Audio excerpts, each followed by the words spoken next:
Bonjour à tous, ici Marie, thérapeute. J'habite Montréal, mais bon, j'ai une clientèle autant à Montréal qu'en France. Donc, en général, les cas que je reçois sont sensiblement les mêmes.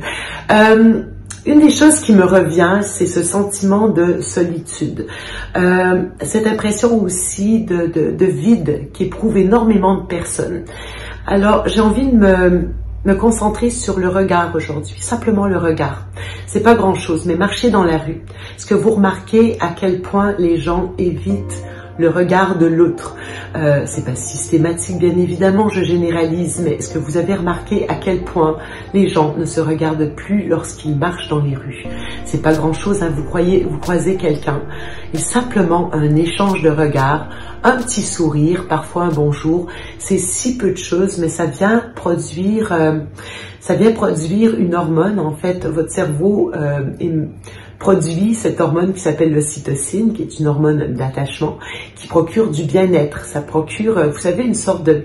Vous allez pouvoir le ressentir. Si quelqu'un vous fait vraiment un sourire, vous croisez quelqu'un dans la rue, une dame comme ça, et elle vous fait ce sourire, mais vous savez, ce sourire qui vous reconnaît, celui qui vient du cœur.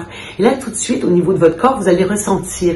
Ça fait comme une petite bouffée de chaleur, ça fait vous savez, vraiment une sensation d'ouverture, mais c'est exactement ça.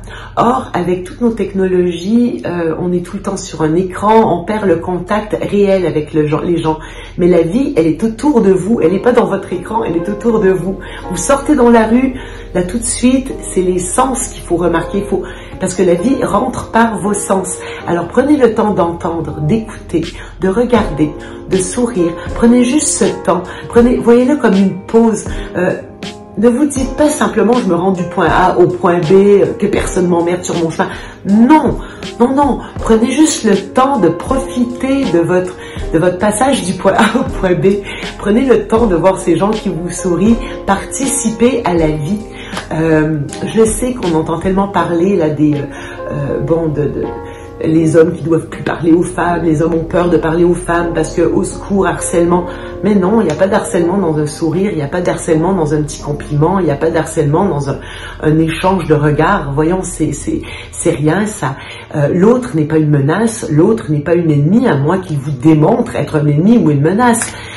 Sinon, c'est simplement participer à notre humanité, dans une forme d'interdépendance. C'est normal, on est des humains, on est une société, et là je trouve qu'on perd tellement le contact les uns avec les autres, ça procure beaucoup de, vous savez, un sentiment de solitude, de vide, d'inexistence. L'humain a besoin d'être reconnu, d'exister, j'ai besoin d'exister, vous avez besoin d'exister, vous avez besoin d'être reconnu. Alors quoi de mieux qu'un simple sourire ou un simple échange de regards pour envoyer cette reconnaissance à l'autre? C'est si peu de choses, mais soyez s'il vous plaît de ces personnes qui participaient à un peu plus de vie, un peu plus de bonne humeur sur les rues. Voilà ce que j'avais à vous dire pour aujourd'hui.